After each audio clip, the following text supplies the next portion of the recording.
ఎంత కరుణామూర్తివయ్యా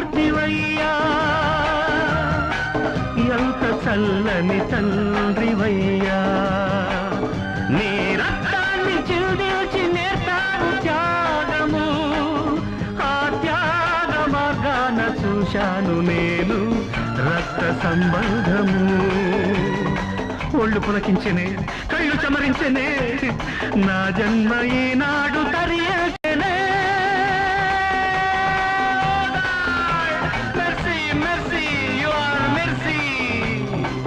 ఎంత కరుణామూర్తివయ్యా ఎంత చల్లని తండ్రివయ్యా